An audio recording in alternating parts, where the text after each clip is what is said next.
Alright, in this lesson we will go over antidifferentiation and we'll introduce indefinite integrals. And the lecture or the lesson starts by trying to answer the question, is differentiation reversible? In other words, if we know the derivative of a function, can we find the original function? For example, if the velocity function is given, can we figure out the position function knowing that velocity is a derivative of the position? So this is kind of the main question that we're gonna try to answer, and let's see what happens after we answer that question. By the end of this lesson, you should be able to understand the concept of antiderivatives, also understand indefinite integrals notation, and you should be able to apply basic integration techniques. And we start off the lesson by throwing a definition out here, and here's the definition. A function f of x is called an antiderivative of f of x on an interval I if the derivative of capital F of x is equal to the lowercase f of x for all x in that interval. So in other words, if we have a relationship where we differentiate a function, and so this is what we've been working with this whole time. This is the derivative of f of x, and now we're simply undoing this relationship and we're calling this an antiderivative of that.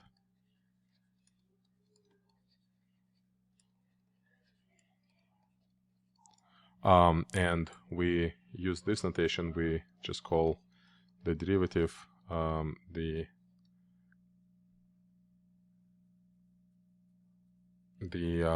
capital F. So that's what an antiderivative is. As you can see, every relationship which we previously used the following phrasing to describe, f prime of x is the derivative of f of x, can also now be interpreted as f of x is an antiderivative of f prime of x.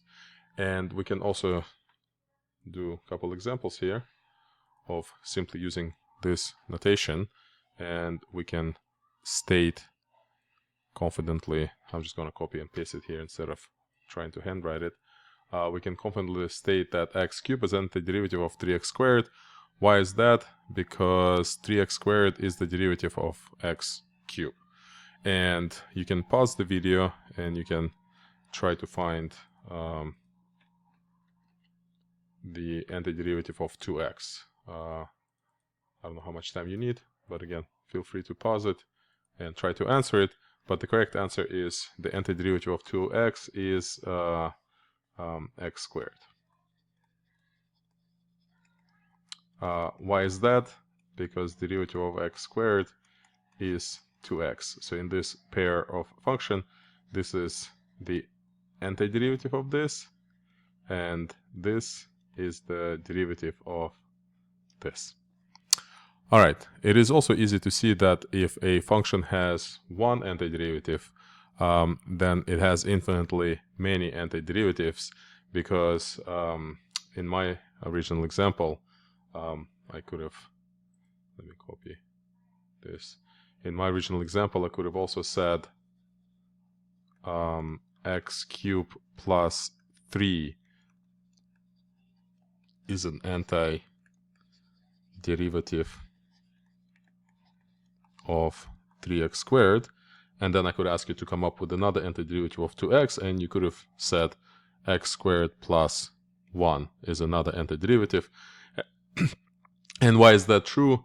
Well, for the same exact reason, because the derivative of x squared plus 1 is also equal to 2x. So because the derivative of a constant is 0, we now have the following somewhat anomaly. Anomaly. Oh my god, I need to edit this. although each function has a single derivative, a single function may have infinitely many antiderivatives. And the good news, while again initially this may appear as bad news, the good news is that according to one of the corollaries of the mean value theorem that we studied in one of the previous lessons, all antiderivatives of a function must differ by a constant, meaning there is no other function of that can be written in any other form other than x squared plus some number that we will call the antiderivative of 2x. So that's good news. And we're going to adopt, well, first introduce and then adopt the following vocabulary and notation.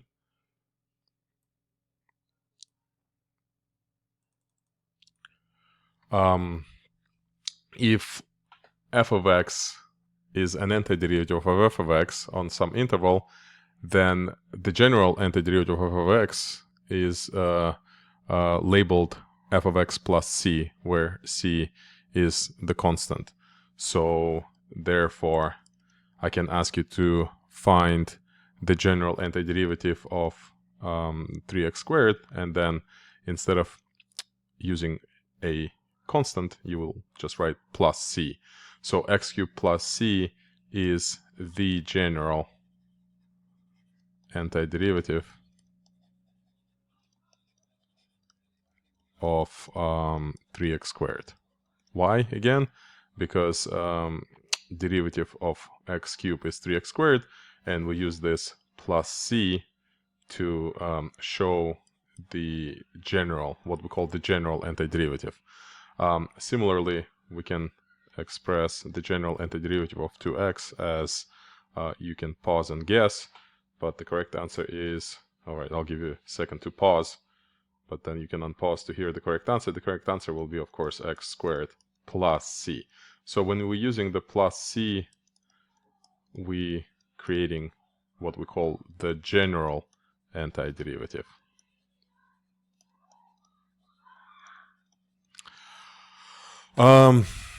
Now, it is worth noting immediately that when we use this notation to represent the general antiderivative, this is not a single function. By using this notation, we kind of creating an infinitely large family of functions that differ by a constant. And again, it's not a single function, it's a family of functions. And if, for example, you try to graph all those functions, because they only differ by a constant, the graph of all members of this family will look something like this. So, for example, this is the graph of the general antiderivative.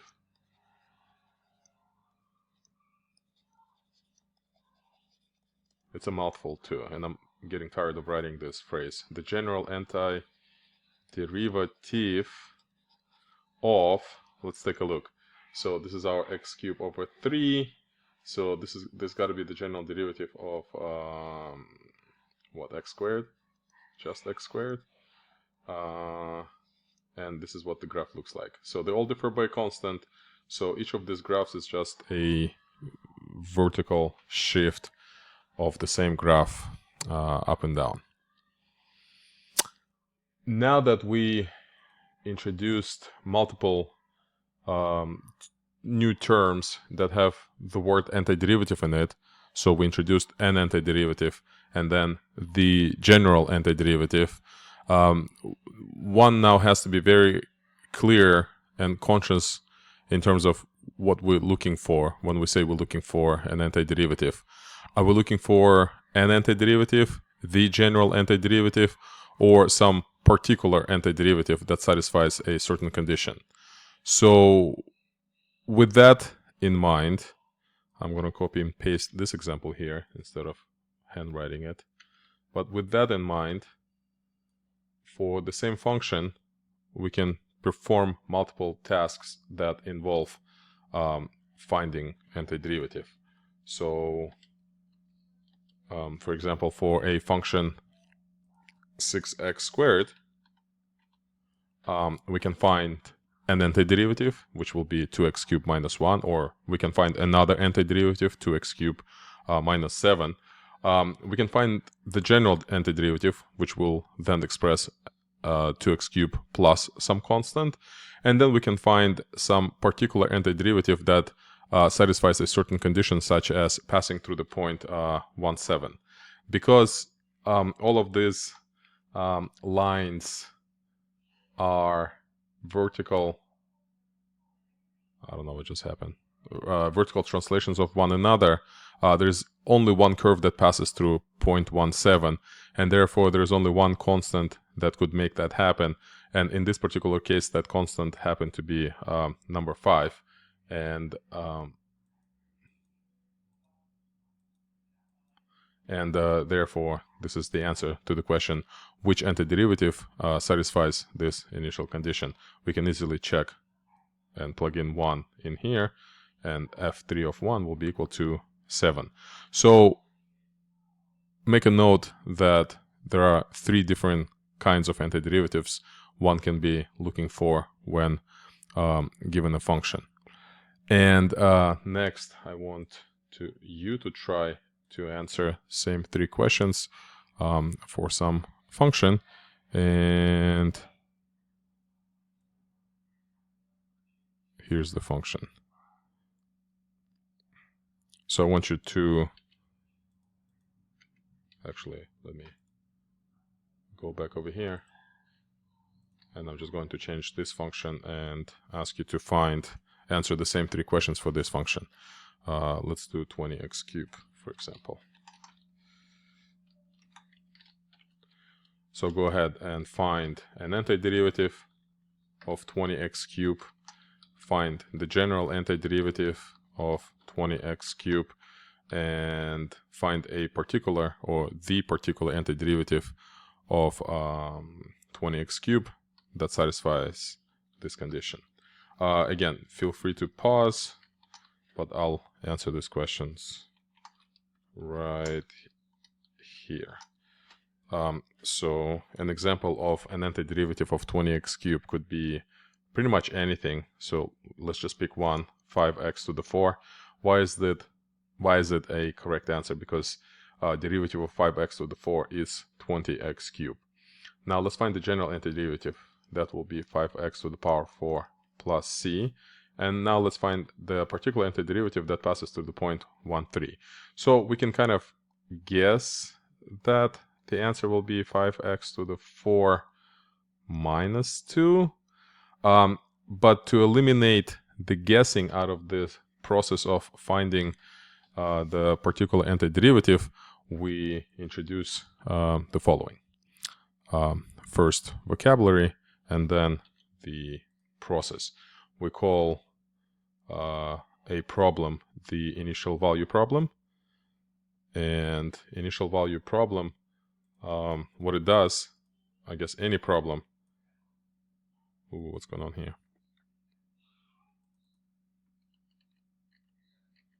I don't know what's going on here.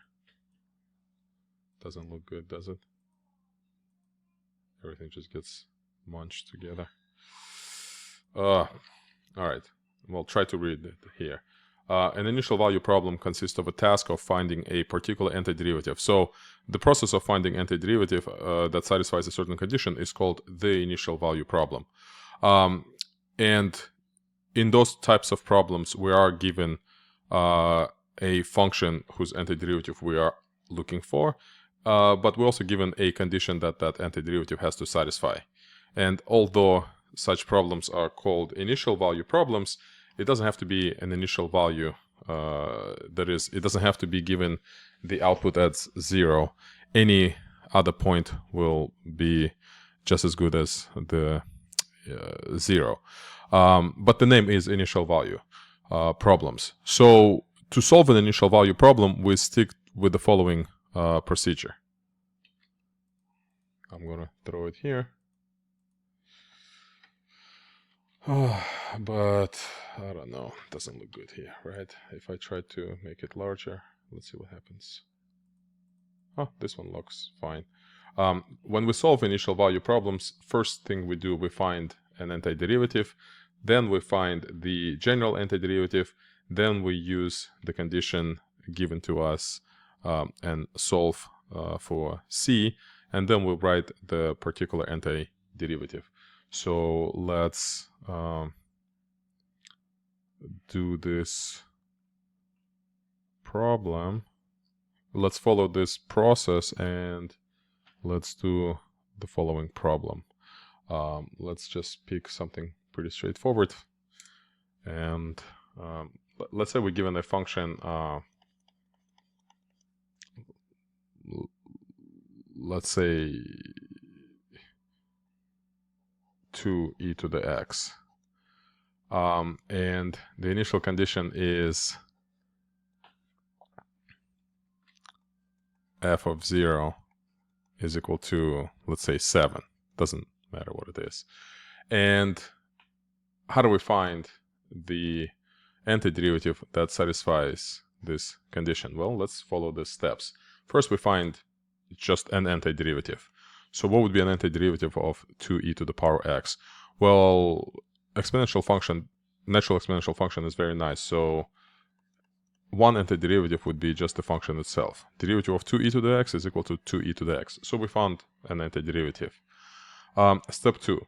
Let's now write the general antiderivative. So let's add c to the answer. So this is the general antiderivative.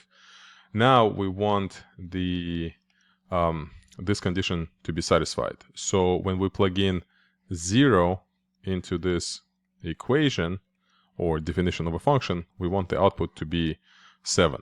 So this is just a simple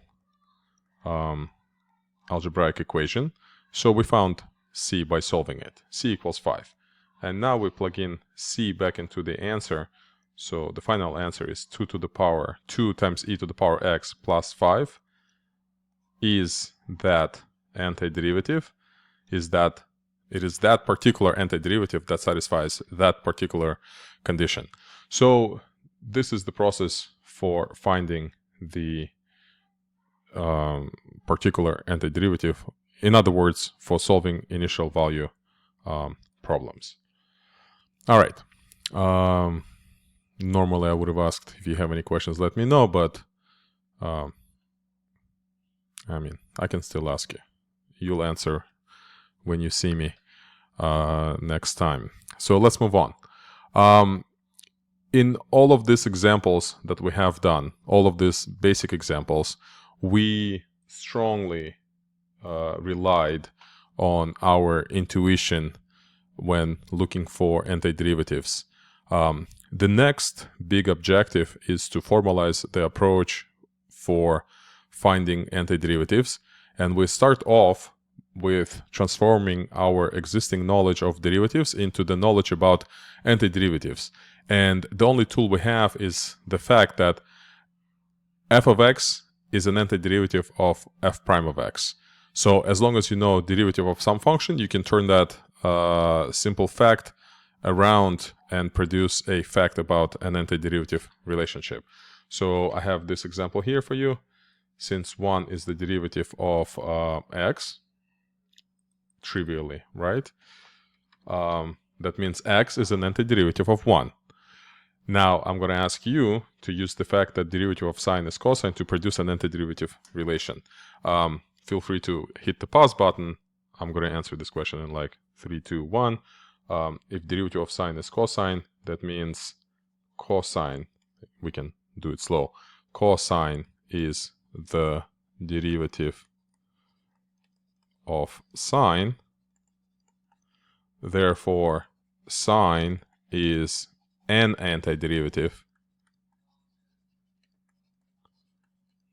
of cosine.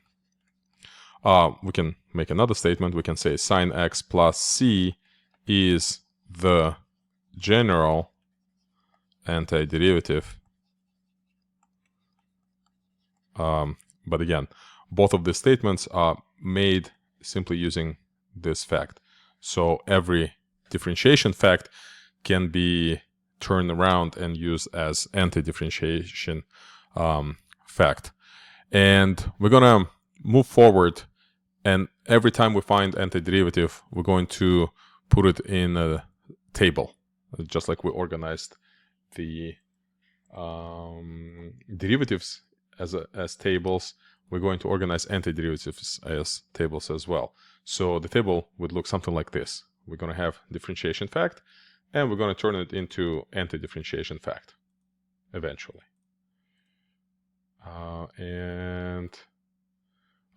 This is what we've done so far. Now, let's take a look at the right column and compare it with the left column. On the left, because we have used Newton's notation, or even if you used Leibniz notation, on the left, because we do have a proper notation for communicating differentiation, derivative facts, this looks nice and concise.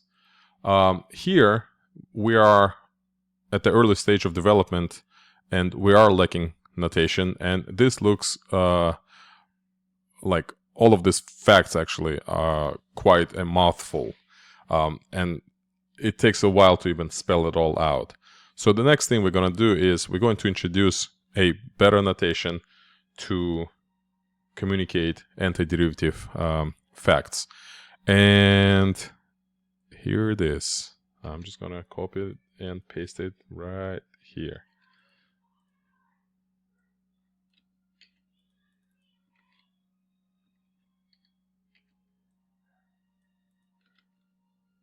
There you go. If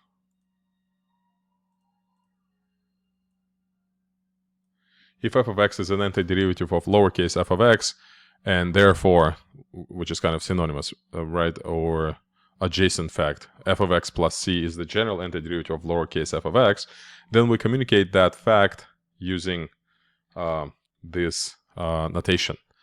And this symbol right here is the integral sign. Everything between the integral sign and to the left of dx is called the integrand. Everything to the right of d is the variable of integration.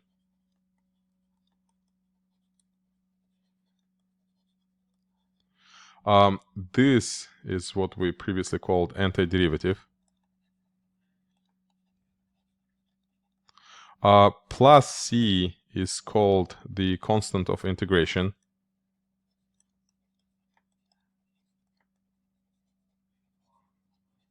And together f of x plus c is called the general antiderivative that we already know.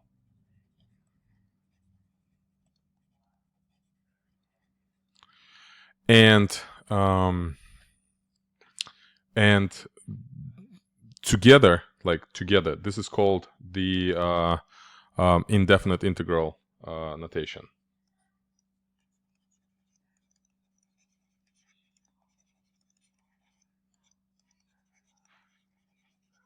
So indefinite refers to the type of integral. That means there will be other types of integrals later, but for now we only introduce what we would refer to as the indefinite integral notation. So the first thing we need to do is get used to the integral notation. So let's reorganize our table right here, right? And let's reorganize it using the integral notation. So this is what it would look like.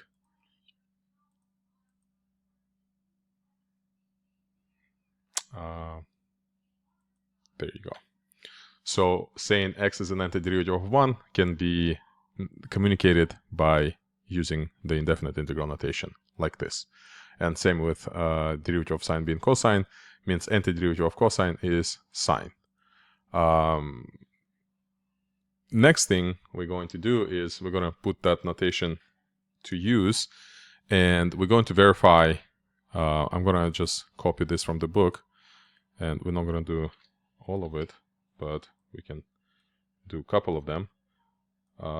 We can verify whether the following is correct. It doesn't look good, does it? Let me just copy it from here again. This looks better. Maybe not. I don't know. This looks better, right? So how do we verify this anti-differentiation facts? Well, the only way to verify it is to use differentiation. So the only way you can verify statement number 2 is by finding the derivative of 1/2 of x plus 1/4 of sine of 2x and derivative of that, and this is where your reflexes have to kick in, and you should be able to find all of this. So derivative of 1/2 of x is 1/2. Derivative of 1/4 sine of 2x, it's cosine of 2x times derivative of 2x by the chain rule times 2. And we simplify that, so we have 1/2 plus cosine of 2x over 2. And here we may have to use the trig identities. We have cosine squared x minus sine squared x divided by 2. 1 minus sine squared x is cosine squared x. So we have 2 cosine squared x, and at the end we have cosine squared x. So we verified that anti-differentiation fact. I'm not going to verify all of them, but feel free to pause the video, verify it, and then use ChatGPT to confirm that this is correct. But the point is, we introduced the notation, we're getting used to it, and we're getting not just used to it, we should become fluent at it moving forward. So we had a great start with summarizing some of these antiderivative facts in a table. We're going to continue doing that, and next I'm going to list all of these derivative and antiderivative facts one by one in the order they were introduced to us in calculus course. These are all power function facts, and we can, well, this is going to be a long process, so let's just go one by one through all of them. I don't know if you need to copy this down, but eventually you should have this written somewhere. This is power function facts. This is exponential and logarithmic functions facts. This is trigonometric function facts. This is inverse trig function facts. If you find, by the way, any typos, let me know. This is hyperbolic functions facts. And finally, this is inverse hyperbolic functions facts. So altogether, if I'm not mistaken, there are 34 facts that are present. So next thing we're going to do is, and you can do it as an exercise, but the next thing is we need to convert all of this knowledge into anti-differentiation facts. So we take this table and we add another column, and we turn each differentiation fact into anti-differentiation fact. So antiderivative of 1 is x, antiderivative of 2, x is x squared, and so on. Similarly, we do the same thing with exponential and logarithmic functions. Antiderivative of e to the x is e to the x. Antiderivative of a to the x times ln a is a to the x. Antiderivative of 1 over x is ln x, and so on. We do the same thing with trigonometric functions. We do the same thing with inverse trigonometric functions. How do I know the antiderivative of 1 over 1 plus x squared is arctan? Because I know that derivative of arctan is 1 over 1 plus x squared. And we do the same thing with hyperbolic functions. Oopsie. Hyperbolic functions and inverse hyperbolic functions. Now, take a moment and write down all of these antiderivative facts and start getting used to it. And the best way to get used to it is to keep seeing it, and the best way to see it is to start writing it down. So go ahead, pause, and write down all of these 34 antiderivative facts. Let me know when you are done.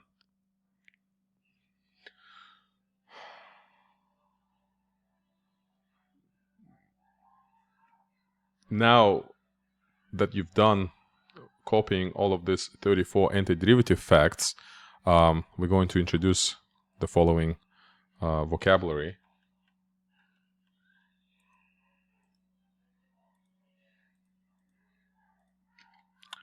The act of finding the general antiderivative of a function f of x is referred to integrating f of x. So when you were writing those antiderivative facts, what you were doing is called finding, sorry, not finding antiderivative, but like you were integrating f of x. So when you write integral of, let's do cosine of x dx equals, and as you thinking about what it's equals to, you are doing integration. So you are integrating cosine of x, and the moment you found the answer, you finished integrating f of x. So by now you have finished integrating 34 functions. And integration as a process of undoing the differentiation inherits naturally many properties of differentiation.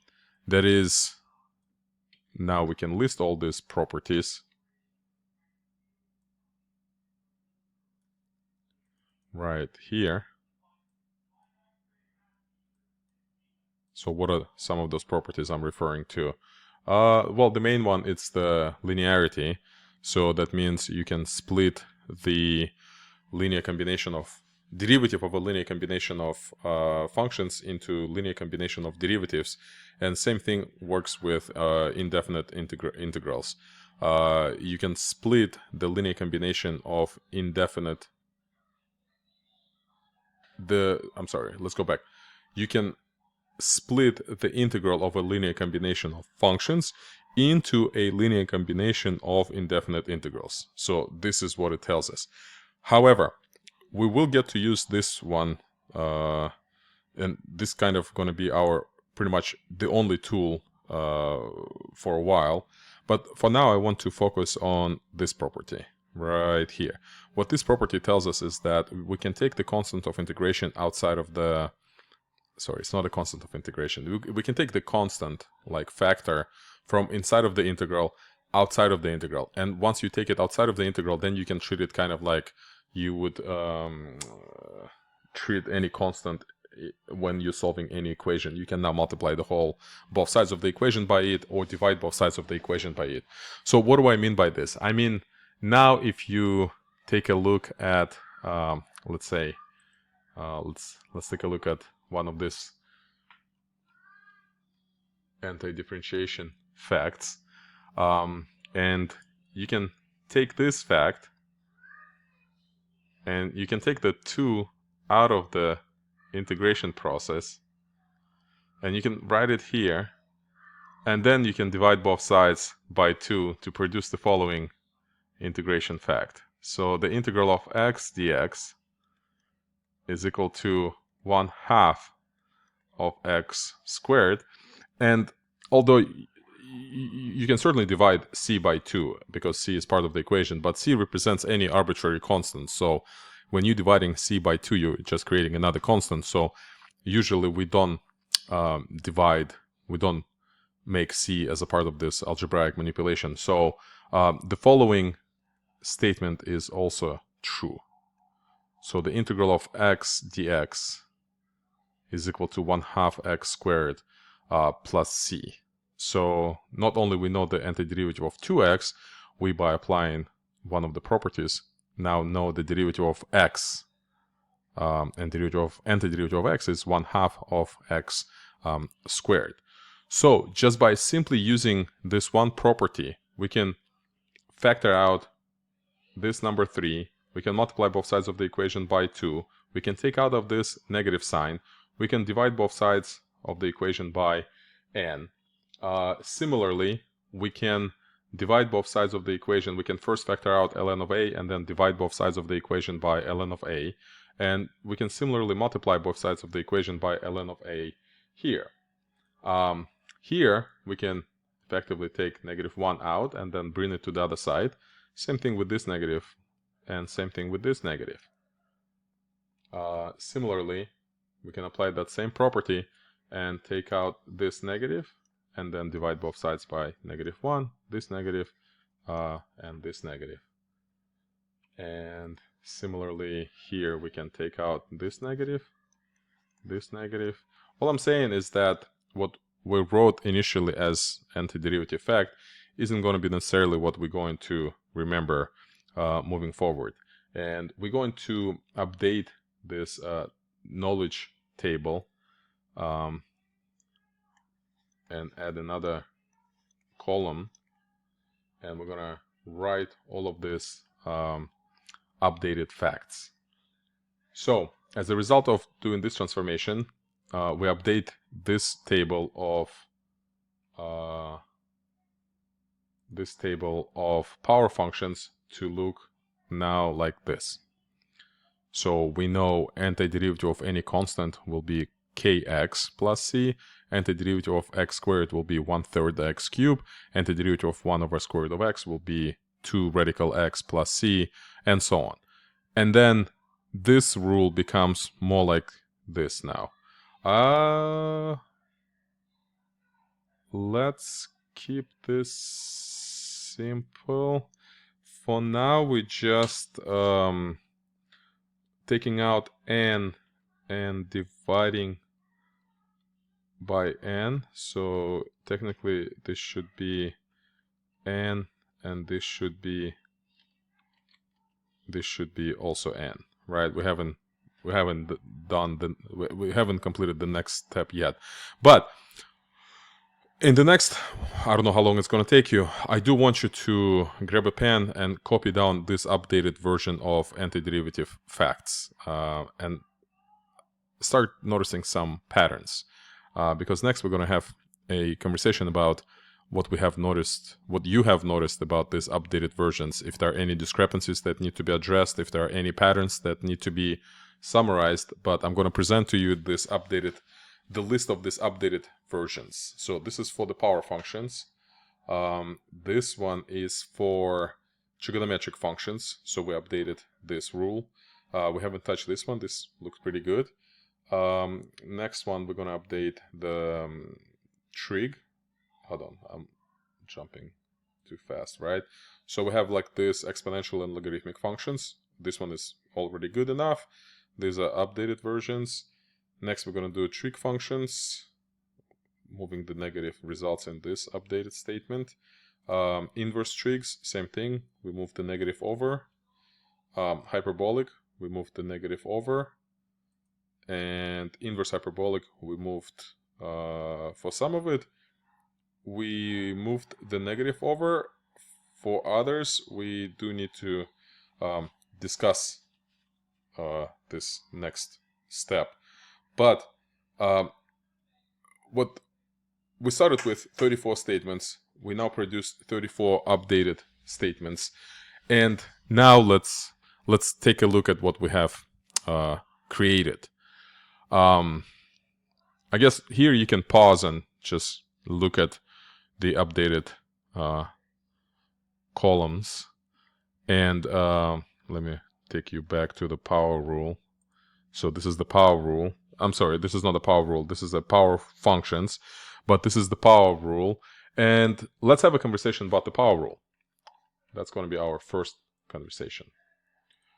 The power rule, I keep saying power rule, power functions. So when we were differentiating power functions, we used power rule, it's called. And the purpose of power rule was to differentiate x to the power n. And the power rule was essentially telling us how to find the derivative of x to the power n. So it was n times x to the power n minus 1. Were there any constraints? I think we identified that n cannot be equal to 0 because that's just creates issues with the domain. But the idea is, since there was a power rule for finding derivatives, meaning there were some nice, beautiful patterns there, there's got to be nice, beautiful patterns for finding antiderivatives. And currently what we had was the integral of x to the power n minus 1 dx is equal to x to the power n plus c. And we definitely can move n out and divide both sides by n. So this is like the updated version that we have written there. However, the purpose of the power rule was to differentiate x to the n. The purpose of the power rule for antiderivatives should be the same. We want to know how to find the antiderivative of power function, not like power function to the power n minus 1. So we want to have a rule for integrating x to the power n dx and call that power rule. So not this, but this. This is what we want to call the power rule. So what do we need to do with the right-hand side to turn it into a true statement about the antiderivative of x to the power n? The answer is it's a simple manipulation. So if you're adding 1 to n here, then you better add 1 to n everywhere. And this is what ends up being the power rule for antiderivatives. So this is the final version. This is the current version. This is the updated one. And this is the final version of the power rule. The best part about the power rule is that it allows us to find antiderivatives of radical function. It allows us to find the antiderivatives of reciprocal functions without memorizing a separate pattern. And that's the best part about the power rule. So let's spend the next couple minutes practicing finding the antiderivative using the updated power rule. So let's find the antiderivative of square root of x to the power 7. And how do we do that? Well, we're going to write it as a power function. And then we're going to apply the power rule. So antiderivative of x to the power 7 halves will be x to the power 7 halves plus 1 divided by 7 halves plus 1 plus c. And 7 halves plus 1, last time I checked, was 9 halves. And dividing by 9 halves is same as multiplying by 2 nines. So there you go. We found the antiderivative of square root of x to the power 7. Similarly, I'm going to ask you to find the antiderivative of 1 over x to the power 3. So go ahead, press the pause button and find this antiderivative. And I'm going to show you the answer in 3, 2, 1. So the antiderivative is easily can be found by using the power rule. So we write this as x to the power negative 3. And we use the power rule. Negative 3 plus 1 is negative 2. So the final answer is negative 1 half x squared plus c. That's the final antiderivative of this function, the general antiderivative. Good job. So we found our first integrals, indefinite integrals from scratch, right? Not by using the intuition, but by using a formal procedure. So this was the first conversation that I wanted to have with you. What that means is that when we go back to our power tables or tables of power functions, we update the column, which we already did. But at the end of the day, the only thing you do need to know, let me actually fix this. This is the updated version, and this is the final version. And this final version is like literally the only thing that you need to know from this page. You don't need to know the antiderivative of x squared. You don't need to remember antiderivative of square root of x. You just need to know this power rule for antiderivatives. Good. So 6 relations compressed into single one. Beautiful. All right. Next, we're going to go to other parts of the tables. And let's take a look at our inverse trig functions. Where are they? Right here. Now that we took out this negative sign and we produced this updated version of the antiderivative of 1 over square root of 1 minus x squared and antiderivative of 1 over 1 plus x squared and so on, the question is now, let me ask you this question. What is the antiderivative of 1 over 1 plus x squared? You can answer immediately, well, isn't it negative arc cotangent plus c? And that is true, but I want to move your attention from this statement to this statement and take a look at it. Doesn't this tell us that antiderivative of 1 over 1 plus x squared is arc tangent, not negative arc cotangent? And there are a couple of these discrepancies in the table. We have antiderivative of 1 over 1 plus x squared being equal to 2 different things. We have antiderivative of 1 over square root of 1 minus x squared being equal to 2 different things. And we have antiderivative of this function equal to 2 different things.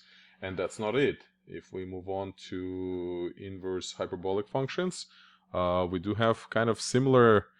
let me remove this from here. We have same issue here. Antiderivative of 1 over 1 minus x squared is equal to arctangent or arccotangent. Which one is it? It's hard to tell, right? So we need to address that discrepancy. And we have one more, and we'll address all of it. But another one is right here, right? What is the antiderivative of 1 over x? Is it ln x or is it ln a times log of x base a? We need to address this discrepancy. So let's start with addressing the discrepancy of the inverse trig functions. So we're going to label this conversation number 2. Why is antiderivative of 1 over 1 plus x squared? Is it arctan plus c, or is it negative arccotan plus c? And the answer is both are correct answers. So there is nothing wrong with a function having 2 antiderivatives. And what this indicates, though, is that this and this are a constant apart, or 2 different ways to express the same function. So either they are the same in this particular case. In another case, it may suggest something else. But in this case, it either suggests that these are the same or differ by a constant. And in this case, I just want to remind you that there is an identity in trigonometry that says that arctangent plus arccotangent is equal to what? Pi over 2. So what this means is that arctangent is equal to pi over 2 minus arccotangent. And we can move the pi over 2 here. And pi over 2 is that constant which can be absorbed by this notation plus c. And therefore, there's nothing unusual about antiderivative of a function being equal to arctan or negative arccotan. The same explanation works exactly the same way for arcsine and arccosine being antiderivatives of the same function. Sorry, negative arccosine. And similarly, arcsecant and negative arccosecant. They are also antiderivatives of the same function. So what that means is we can now update our table of antiderivatives for inverse trig functions from this to simply this. You don't need to think of antiderivative of 1 over square root of 1 minus x squared as negative arccosine. We usually write arcsine and we know that arc sine can be replaced with negative arc cosine. So what happened here is that 6 original statements got compressed into 3 statements only. So far so good. It doesn't seem like it seems like the work is only being cut, and there's definitely less things to remember when it comes to antidifferentiation in comparison to the number of things that we had to remember for derivatives. Anyway, this is the final version that you must know, and we're going to call this the antiderivative facts for inverse trigonometric functions, or produced from the derivative facts of inverse trigonometric functions. So definitely make a note of these 3. All right, next, let's address this elephant in the room. How did this happen? How did this happen that antiderivative of the same function is literally 2 different functions? This is actually should be less of a surprise, because this is just based on our negligence of the domain. When we found the derivative of hyperbolic arctan and hyperbolic arccotan, we did mention that it was only on a specific domain. Arctan and arccotan kind of can be expressed using the same expression. It's the domain what matters the most. So we're going to label this conversation number 3, like a side conversation number 3. And here we're just going to acknowledge that domain matters, and that integral of 1 over 1 minus x squared dx could be equal to one of those functions when x is, let me just write this statement. When absolute value of x is greater than 1, it's equal to that. And when absolute value of x is less than 1, it's equal to this.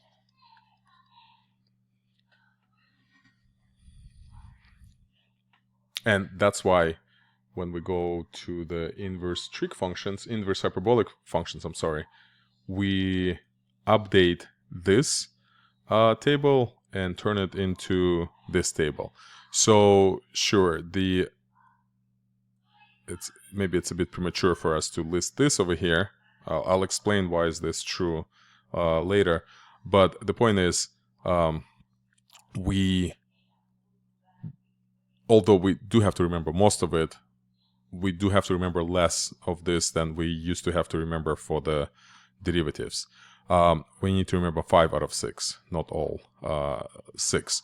However, in my mind, this is for your enrichment only. You don't have to remember it. You will get more exposure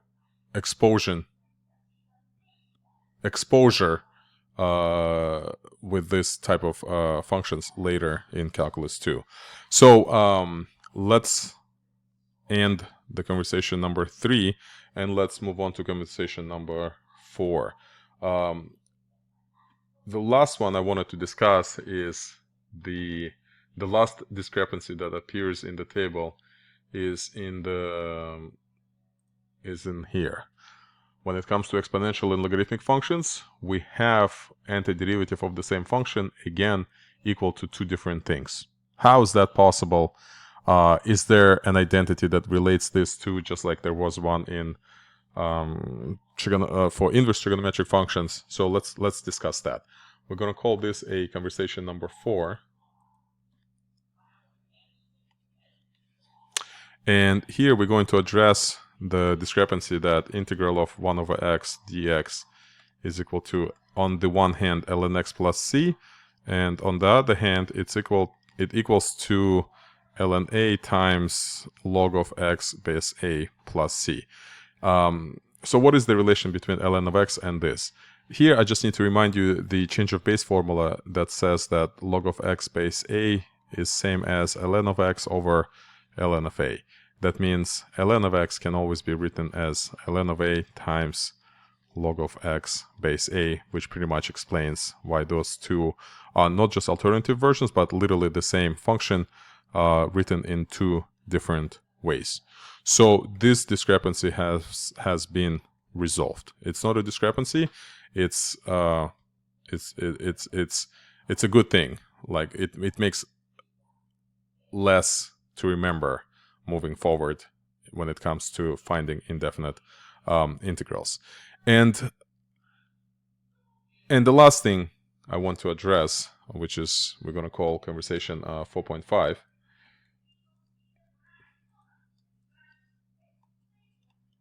If you carefully now look at the integral of ln x, at the integral of 1 over x dx being equal to ln of x, if you look at it long enough, you'll understand that we have a big problem here. What is the problem?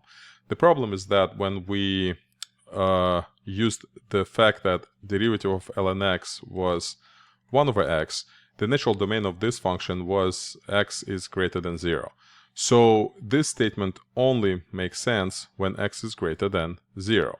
So when we say in ln of x, derivative of ln of x is equal to 1 over x, we mean it's not the entire 1 over x, it's only the right branch of that hyperbola.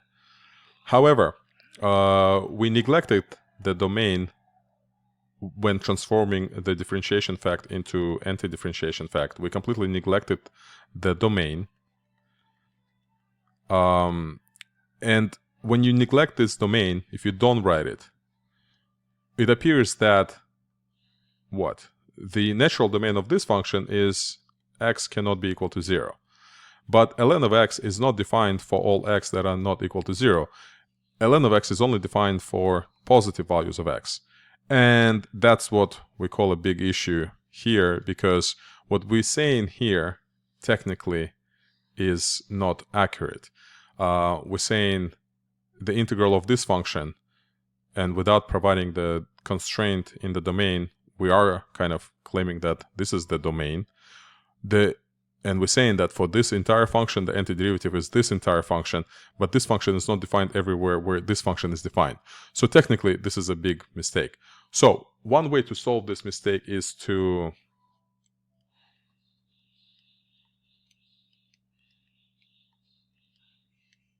how do I... For a second, I thought I can use... Oh, there you go. So...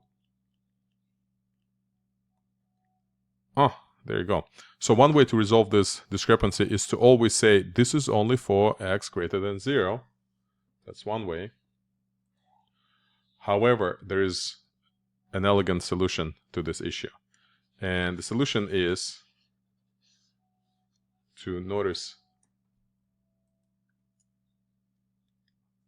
to observe that antiderivative of negative 1 over x dx is equal to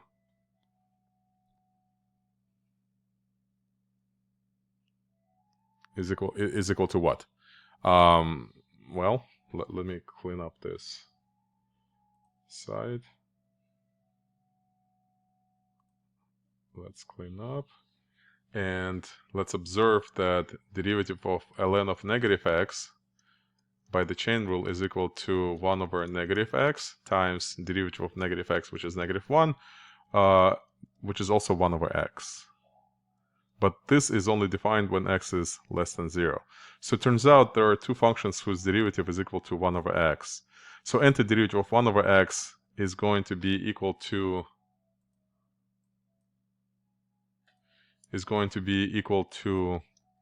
ln of x plus c when x is greater than 0, and ln of negative x plus c when x is less than 0.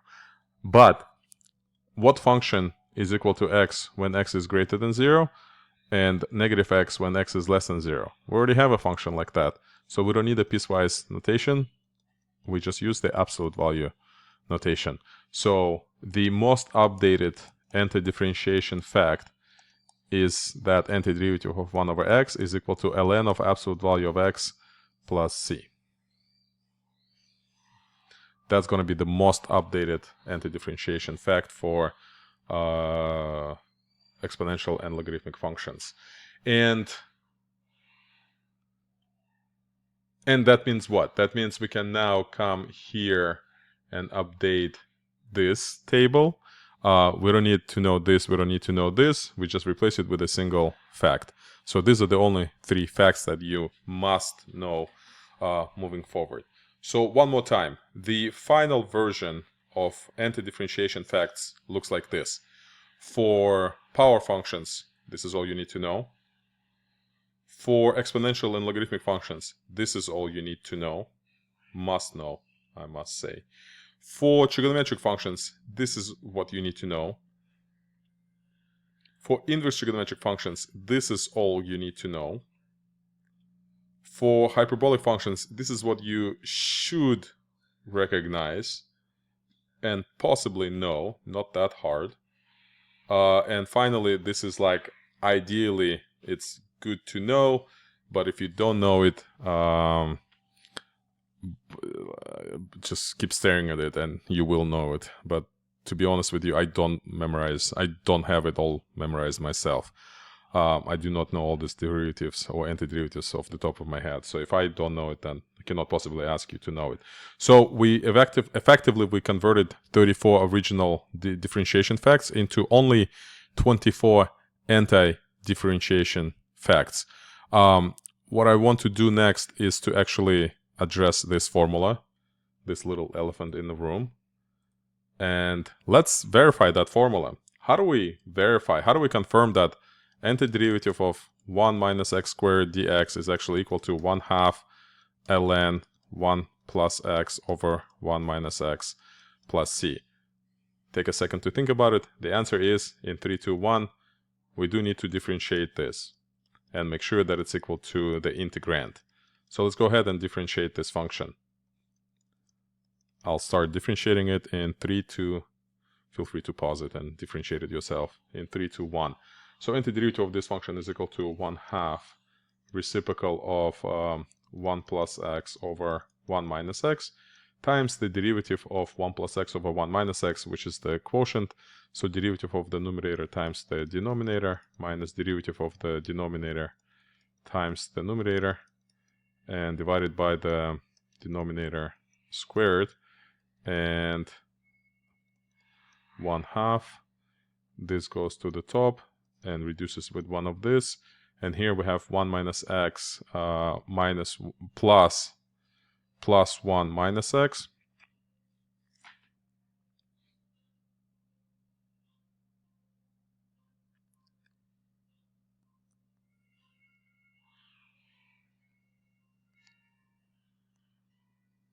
It should cancel. So plus 1, but plus x. So minus x plus x cancels, so we just have 2 in the numerator, and that 2 cancels with this 2. So what we have left is effectively 1 plus x times 1 minus x, and using the difference of squares formula, we write it like this. So we confirmed that antiderivative of 1 minus x squared is this. So, and that becomes the final version in this table. Or you can memorize this, right? So you pick what you want to memorize. This is, we're almost near the end of the lecture. At this stage of introduction to indefinite integrals, our only options when it comes to integration are either recognize the integrand as one of the functions whose antiderivatives are well known, one of these 24 that we just listed, or manipulate it into a linear combination of functions whose antiderivatives are well known. So that means the answer is not going to be immediately in front of us. Sometimes we may have to do a little bit of moving things around. And let me show you a couple examples. I'll just screenshot it here. And we'll do a few of them.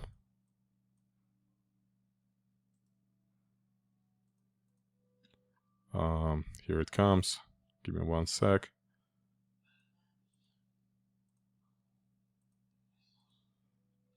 Oh, why is it so hard?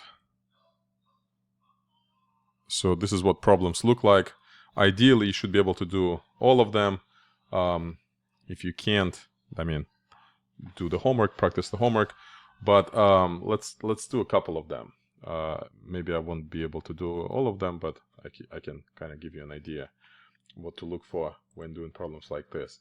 So let's go ahead and do, like, let's say number 11. Number 11 looks nothing like anything that we studied today, but if you actually separate it, so you split that fraction into 2, then simplify, and then split the integral into 2 integrals using the linearity of integrals, and then use the power notation, then the problem becomes trivial. So this is going to be 1/3 x cubed plus c. Since we have 2 integrals, I'm going to use c1 and c2 notation, minus 2, and then x to the power negative 1/2, it's x to the power negative 1/2 plus 1. So it's 1/2 divided 1/2 plus c2. Now, what we usually do when we actually have a linear combination, we don't write c1, c2, we just write plus c at the end of the line. So the final answer will be 1/3 x cubed minus 4x to the power 1/2 plus c. We don't need to play with this multiple c's, even if both of those integrals originated from the same one. So a single c at the end will suffice. Let's do another one. Let's do, I don't know, let's do 18, for example. We have integral of sine of 2x over sine of x. It's impossible to integrate it directly. However, if you know your trig identities, you can use the double angle identity. Simplify, factor out 2, and then use your knowledge of antiderivative of cosine of x, which is sine of x plus c. If you have any other questions, please reach out to me when you see me next time. But I also see here there's a couple initial value problems, so let's maybe do an initial value problem as well.